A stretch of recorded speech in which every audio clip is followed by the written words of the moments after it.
Asia Times میں آپ کا سواگت ہے۔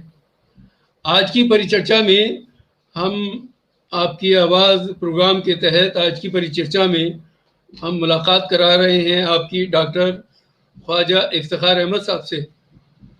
خواجہ افتخار احمد صاحب نے ابھی ریسنٹلی ایک کتاب لکھی ہے، the meeting of minds a bridging initiative, ویچارک سمنوے ایک ویوہارک پہل۔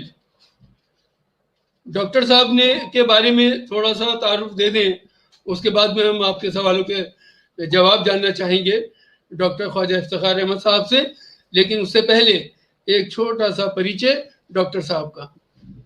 ڈاکٹر صاحب انٹرفیتھ ہارمنی فاؤنڈیشن کے چیئرمین ہیں۔ وہ بین المذاہب مذاکرات کے لیے دنیا کے مختلف ملکوں کا دورہ کر چکے ہیں۔ انہیں بھارت کے 2 وزرائے اعظم کے ساتھ جناب پی وی نرسمہا راؤ اور اٹل بہاری واجپئی کے قریب رہنے اور ان کے ساتھ کام کرنے کا موقع ملا۔ آپ نے نرسمہا راؤ کو منشور مسلم کے نام سے ایک کتاب پیش کی، جس میں مسلمانوں کے مسائل اور حکومت کس طرح انہیں حل کر سکتی ہے اس پر تفصیل سے بحث کی گئی تھی۔ آپ نے واجپئی صاحب کو بھی مسلمانوں کے بنیادی مسائل حل کرنے کے لیے تیار کیا تھا۔ اب جبکہ موجودہ حکومت سے مسلمانوں کا رابطہ نہ کے برابر ہے، دا میٹنگز آف مائنڈ کتاب لکھ کر آپ خواجہ افتخار صاحب نے گفتگو کا سلسلہ شروع کیا ہے۔ یہ کوشش کتنی کامیاب ہوگی، آئیے ہم خواجہ افتخار احمد صاحب سے جانتے ہیں، اور اس کتاب سے متعلق جو سوالات عوام کے درمیان گردش کر رہے ہیں ان کے جوابات بھی جانیں گے ہم جناب ڈاکٹر خواجہ افتخار احمد صاحب سے۔ پہلا سوال ڈاکٹر صاحب میرا یہ ہے کہ یہ کتاب لکھنے کے لیے آپ کو کس بات نے آمادہ کیا؟ غزالی صاحب بہت شکریہ، آپ نے مجھے یاد کیا، اور میرا یہ مزاج رہا ہے کہ سوالات اٹھائے جائیں اور سوالات پر ان کے جوابات دیے جائیں، کیونکہ مکالمہ سازی کا جو عمل ہے اس کا تعلق خالی دانشوروں سے نہیں ہوتا، اس کا تعلق عوام الناس سے بھی ہوتا ہے، اور یہ بہت ہی اچھا ذریعہ اور وسیلہ ہے جس سے ہم اپنی بات کو عوام تک پہنچا سکتے ہیں۔ جہاں تک آپ کے سوال کا تعلق ہے، دیکھیے میری جو سابقہ 30 سالہ زندگی ہے، میں اس عمل کو متواتر کرتا چلا رہا ہوں۔ جب بابری مسجد شہید ہوئی تو شہادت کے بعد لوگوں نے نرسمہا راؤ سے دوری اختیار کی، اور ایک تعطل کی کیفیت ملت کے بیچ میں اور اس وقت کے اسٹیبلشمنٹ کے بیچ میں قائم ہوئی۔ مجھے لگا کہ مشکل حالات میں حالات سے بھاگا نہیں جاتا، بلکہ مشکل حالات جو ہیں وہ کسی بھی قوم، ملت اور ملک کے سامنے چیلنج ہوتے ہیں، اور دانشور اور مہذب معاشرہ وہ ہوتا ہے کہ جو چیلنج کو ایکسیپٹ کرے، اور چیلنج کا جو فریق ہے اس فریق کے ساتھ میں رابطہ قائم کرے، تعلق قائم کرے، رشتہ بنائے، اور معاملات کو مکالمے کی طرف لے کر جائے اور سلجھانے کی کوشش کرے حتی الامکان جتنا ممکن ہوتا ہے۔ پھر راؤ صاحب کے ساتھ کیا میں نے، یہی میں نے اٹل جی کے ساتھ میں کیا، اور اب مجھے جو لگتا ہے 2 ملاقاتیں ہماری پردھان منتری مودی جی کے ساتھ بھی ہوئی ہیں، غالباً ایک ملاقات میں آپ بھی شاید ہمارے ساتھ شامل تھے، تو وہ جو ملاقاتیں ہوئیں ان ملاقاتوں میں جو راستے بنے، جو راستے نکلے، میں سمجھتا ہوں کہ اگر ملاقات نہ ہوتی تو وہ راستے نہیں نکلتے۔ میں اس کے ساتھ ساتھ میں یہ بھی سمجھتا ہوں، دیکھیے اس وقت جو سنگھ پریوار جس کو ہم کہتے ہیں، جس میں RSS ہے، جس میں BJP ہے، جس میں اس کے بہت سارے سنگھ کے الائز ہیں، اس لیے میں نے اپنی بک میں جو اصطلاح استعمال کی ہے وہ سنگھ RSS BJP کمبائن کی اصطلاح استعمال کی ہے، اور راشٹریہ سوئم سیوک سنگھ ہمارے ملک کی سیاست اور ثقافت اور معاشرت، ان تینوں کی ایک بہت بڑی بنیادی حقیقت ہے، اس کو ہمیں اب تسلیم کر لینا چاہیے، اور جب اس کو ہم تسلیم کر لیتے ہیں تو جہاں سے بنیادی نظریات کی تشکیل ہوتی ہے اور تعمیل کے عمل کو جرا ملتی ہے، اس سے رابطہ کرنا میں نے ضروری سمجھا، لہذا میں نے حکومت وقت سے رابطے تو میرے تھے ہی، ان رابطوں کے ساتھ ساتھ میں نے یہ لازم سمجھا ملت کے اور ملک کے عظیم تر مفاد میں اور افہام و تفہیم کے عمل کو صحیح خطوط پر استوار کرنے کے لیے کہ میں راشٹریہ سوئم سیوک سنگھ سے براہ راست رابطہ کروں۔ اب سوال یہ تھا کہ بہت سی ملاقات میں کتنی گفتگو ہو پاتی ہے۔ آپ بھی میرے ساتھ کئی ملاقاتوں میں رہے ہیں، آپ کو معلوم ہے کہ ان ملاقاتوں میں کتنی گفتگو ہوتی ہے۔ مجھے لگا کہ ملاقاتوں سے مسئلہ حل نہیں ہوتا، لہذا ایک منظم کوشش ہونی چاہیے جس کے اندر ہم سنگھ کو لے کر اس کے قیام سے اس کے ابھار تک اور اس کے ابھار سے اقتدار میں آنے تک کا جو یہ سفر ہے، اس پورے سفر پر نظر ڈالی جائے۔ اس میں جو مسلمانوں میں ہند سے متعلق ملات الامور ہیں ان کو لے کے صورتحال کو سمجھا جائے، اور جو مسائل ہیں، یعنی جو حساس ترین مسائل جو ہمیں اور ان کے درمیان میں اختلاف پیدا کرتے ہیں، تنازعات کو جنم دیتے ہیں، ان کو چھوڑا نہ جائے بلکہ ان کو لیا جائے۔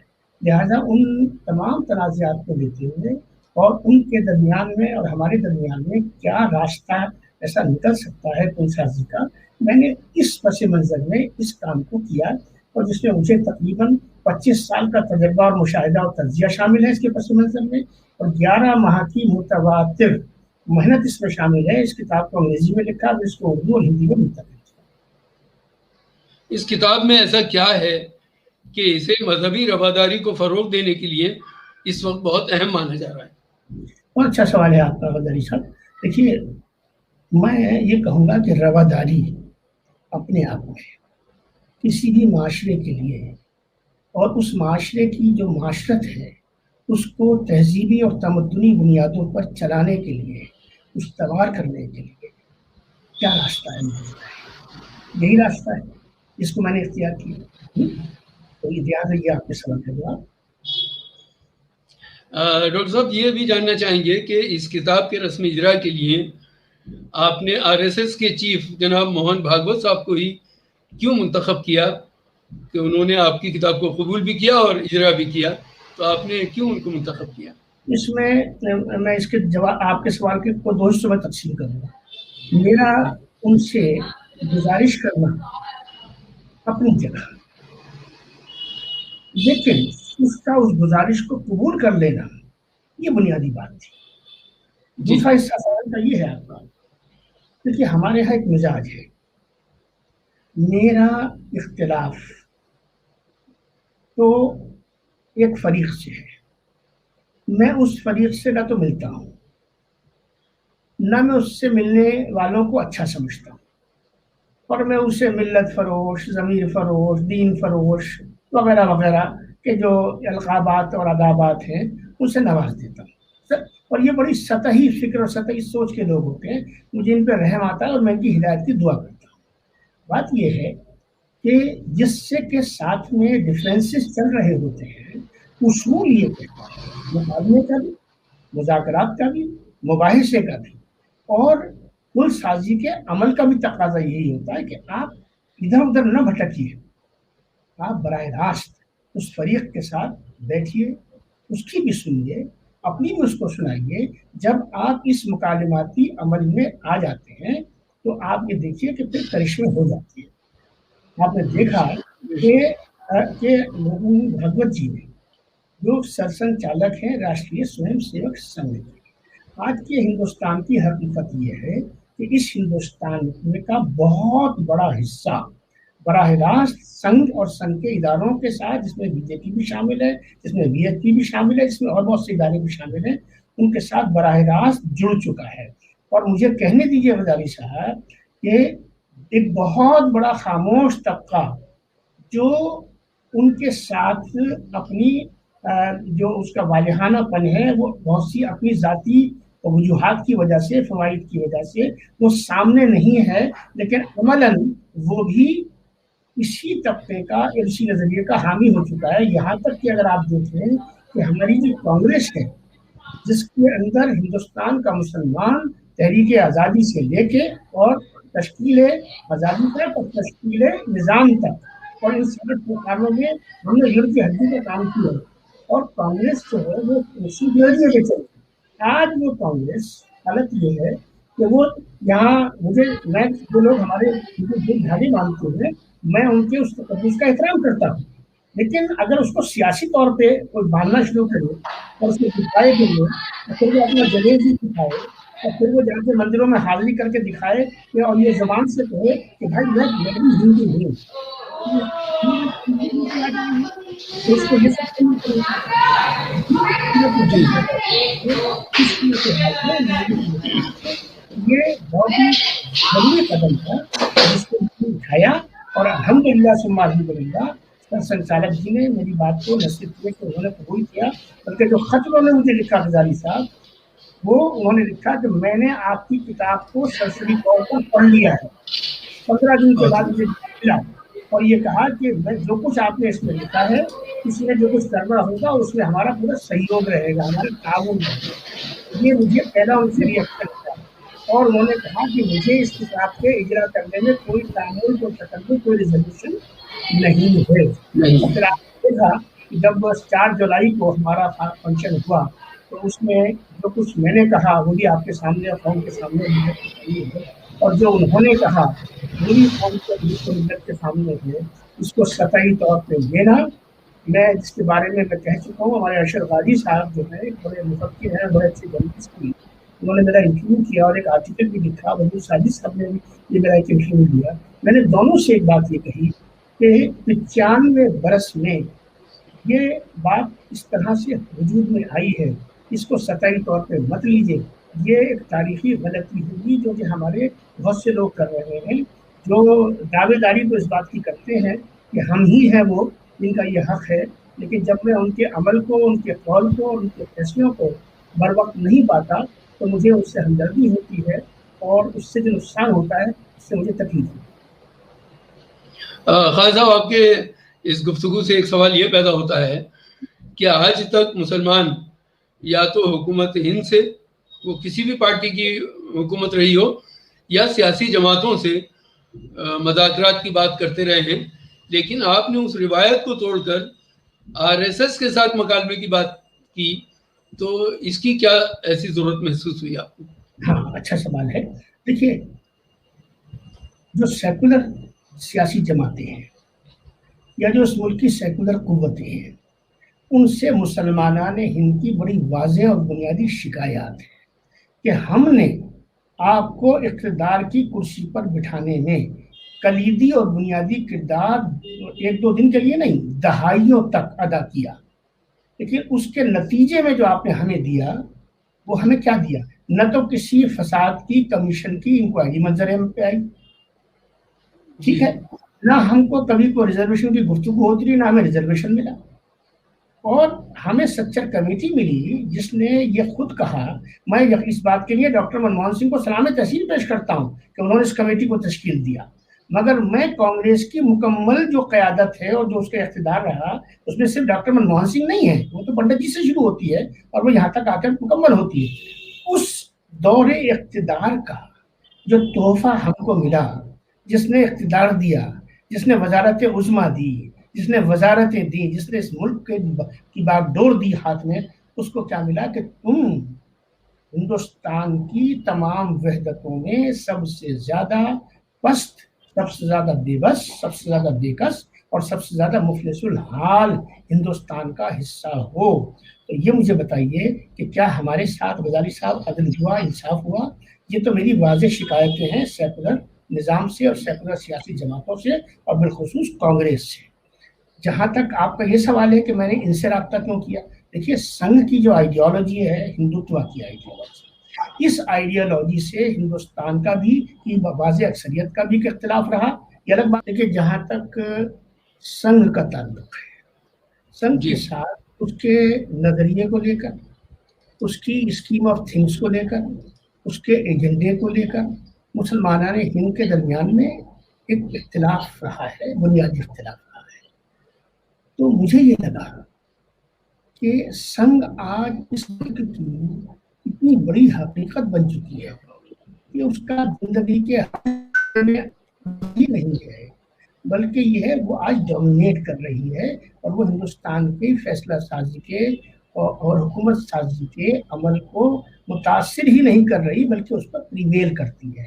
اور ایسی صورتحال میں مسلمانان ہند کا اتنے بڑے طبقے کے ساتھ میں منافرت کے ماحول میں، اختلاف کے ماحول میں متواتر رہنا نہ تو یہ منطقی طور پر درست ہے، نہ یہ مصلحت کے اعتبار سے درست ہے، نہ یہ حقوق کے اعتبار سے درست ہے، نہ یہ سیاسی اعتبار سے اور اخلاقی اعتبار سے درست ہے.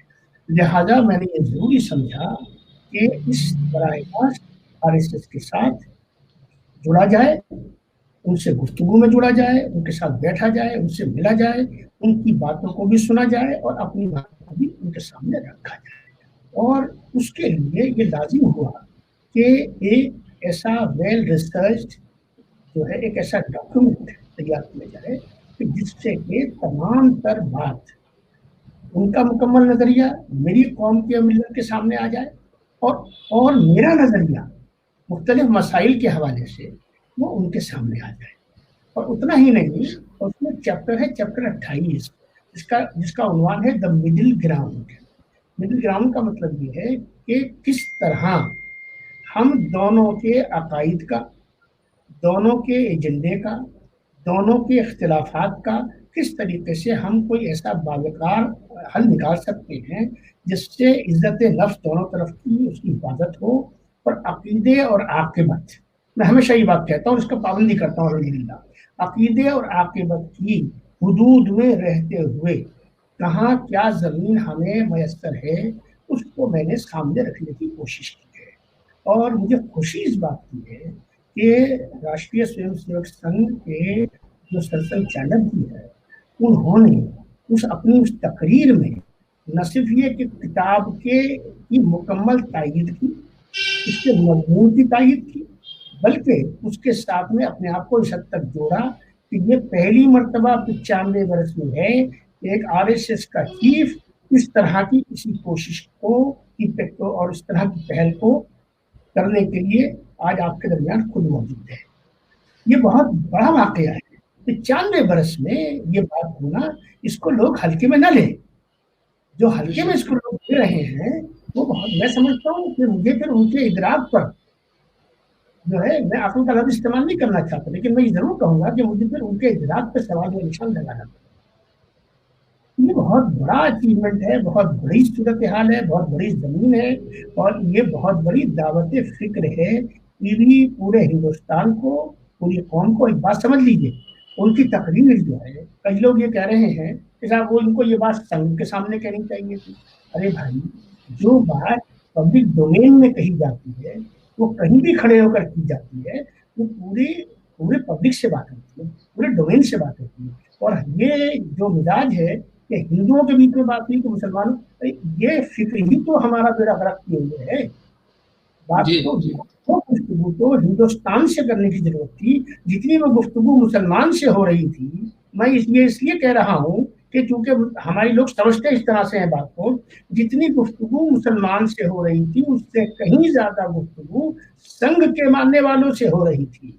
اور دونوں کو میسج برابر سے گیا.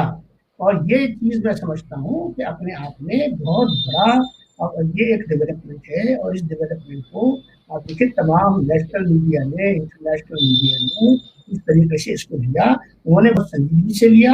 اور میں آپ کے توسط سے غداری صاحب یہ کہنا چاہتا ہوں کہ ہماری قوم سے گزارش کرنا چاہتا ہوں کہ اپنے ایک مرتبہ اپنی فکر کو ادراک کی طرف لے کر جائیں اور سطحی فکر سے باز آئیں اور سنجیدگی سے اس پوری صورتحال کا مطالعہ کریں.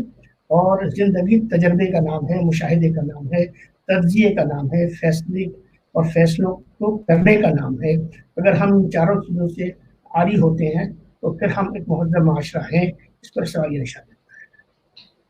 خیر صاحب، آپ کی کتاب کے اجرا کے موقع پر سرسنگھ چالک صاحب نے جو تقریر کی، جو بیان ان کا آیا، اس کا سبھی لوگوں نے ویلکم کیا ہے، اپنوں نے بھی اور غیروں نے بھی، اور پورے ہندوستان نے اس کا ویلکم کیا ہے. لیکن کچھ سوال اس طرح کے بھی سامنے آئے کہ سرسنگھ چالک جی نے 2018 میں بھی گوکشی کے موقع کی بات کرتے ہوئے اس طرح کی باتیں کہی تھیں. تو لیکن اس کے بعد میں جو موب لنچنگ ہے یا مسلمانوں کے قتل ہے یا اس طرح کے جو فرقہ وارانہ واقعات ہیں ان میں کوئی خاص کمی واقع نہیں ہوئی. تو کیا اس بار کے بیان کا واضح اثر ہندوستان کے لوگوں پر اور خاص طور سے ان طبقوں پر جو اس طرح کی چیزوں میں ملوث ہیں کیا ہوگا؟ آپ کیا سمجھتے ہیں؟ دیکھیے، جہاں تک لنچنگ کا تعلق ہے، لنچنگ کے معاملے میں انہوں نے 5 جملے کہے، 5 باتیں کہی. نمبر 1 یہ جو ہے یہ ایک کرائم ہے. نمبر 2 اس کی باضابطہ ایجنسیوں کو تحقیق کرنی چاہیے. نمبر 3 جو شخص مجرم قرار پائے اس کو سزا ملنی چاہیے.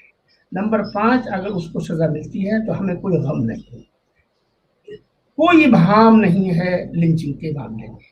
جہاں تک آپ نے بات کی ہے کہ فرقے وارانہ فرقے واریت کی، دیکھیے فرقے واریت ہمارے اس وطن عزیز میں بدقسمتی سے سن 47 سے جو اس کا سلسلہ شروع ہوا ہے تو وہ سلسلہ آج تک تھما نہیں ہے، کم زیادہ ہوتا رہا ہے. اور میں اس کو اس طرح نہیں دیکھتا کہ اس میں اس وقت اتنے لوگ اس کے شکار ہوئے اور پہلے اتنے لوگ اس کے شکار ہوئے. حقیقت یہ ہے کہ فرقے وارانہ فسادات کو مکمل طور سے روکنے، ان کو تھامنے، ان کے حوالے سے میں نے پہلے بھی آپ سے کہا کہ جو کمیشن بنے ان کی انکوائری کو سامنے لانے، قصورواروں کو سزا دینے، اور جو متاثرین ہیں اور جو ملوثین ہیں ان کو معاوضہ ملنے کے حوالے سے جو ہے بہت بڑا سوالیہ نشان اور مجرم کی کٹہرے میں پوری سیکولر سیاست اور پوری سیکولر قیادت کھڑی ہوئی ہے. جہاں تک اس دور کا تعلق ہے، یقیناً اس دور میں بھی کچھ واقعات ہوئے ہیں، لیکن ان واقعات کو میں جسٹیفائی نہیں کر رہا ہوں، غزالی صاحب بڑا واضح رہی یہ بات. اس دور میں بھی اس طرح کے کچھ واقعات ہوئے ہیں اور اس طرح کے جو واقعات ہوتے ہیں وہ یقینی طور پر قابل مذمت ہوتے ہیں، اور وہ اس دور کے ہوں یا اس دور کے ہوں. لیکن یہ کہنا کہ آج کے اس دور میں فرقے واریت بڑھی ہے، میں سمجھتا ہوں کہ فرقے واریت کا جب ہم ایک گہرائی سے تجزیہ کریں گے تو اس طرح کے ہمارے سامنے معاملات آئیں گے کہ جن کا شاید اس وقت موقع نہیں ہے. لیکن میں ایک واقعے کا ذکر کر دوں آپ کے سامنے. دیکھیے، جب محترمہ اندرا گاندھی ہمارے ملک کی وزیر اعظم تھی، اس وقت ہمارے ہاں نان الائنمنٹ سمٹ ہوئی تھی، آپ کو یاد ہوگا. وگیان بھون میں اس کا افتتاحی اجلاس تھا. اس میں 43 سے زائد مسلم کنٹریز کے ہیڈ آف دا اسٹیٹس اور head of the governments, head of the states presidents ہوتے ہیں اور ہیڈ آف دا گورنمنٹس جو ہیں وہ پرائم منسٹرس ہوتے ہیں، وہ یہاں دلی میں موجود ہیں. اور آسام نیلی میں گوگل کھول لیجئے، 3000 سے زیادہ معصوم نہتے مسلمانوں کا قتل کیا گیا. اس سے بڑا کوئی فرقے واریت کی دوسری مثال ہندوستان میں تلاش نہیں کی جاتی. ہم نے کب فسادات کی بنیاد پر کانگریس سے یہ کہا کہ اس کے سامنے کوئی شرط رکھی مذاکرات کے حوالے سے، مطالبات کے حوالے سے، یا ہم نے اس کو ووٹ دینے کے معاملے میں کبھی فسادات کو اپنا سامنے مدعا بنایا؟ ہندوستان کے مسلمان نے تو کبھی نہیں بنایا.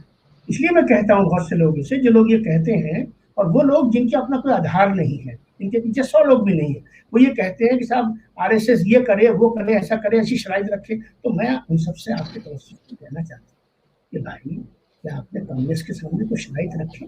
میں گناؤں آپ کو عیدگاہ، میں گناؤں جمشید پور، میں گناؤں علی گڑھ، میں گناؤں بھیونڈی آپ کو، میں گناؤں بھاگلپور آپ کو، میں گناؤں آپ کو احمد آباد کا 9 مہینے کا 69 کا فساد، اور بتائیے بمبے کو گناؤں میں آپ کو، پونے کو گناؤں، بڑودہ کو گناؤں، کس کس کو گناؤں آپ کو؟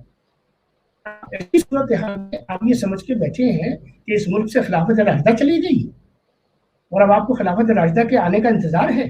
معاف کیجیے گا، مجھے کوئی غلط فہمی نہ کل تھی نہ آج ہے. فرقہ واریت ایک زہر ہے، وہ ادھر کا ہو یا ادھر کا ہو، وہ اس ملک کے مفاد کو، اس ملک کے ترقی کے عمل کو، اس ملک کی ساکھ کو وہ داغ لگاتی ہے.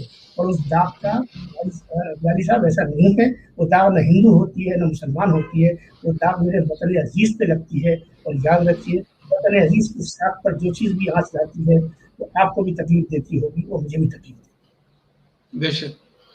خالد صاحب، ایک سوال اور جو بہت سے ہمارے قارئین نے معلوم کیا ہے کہ کیا RSS سے خوشگوار مراسم کی اس ابتدا کا اثر BJP پر پڑے گا؟ کیا BJP متنازع ایشوز چھوڑنے کو تیار ہوگی؟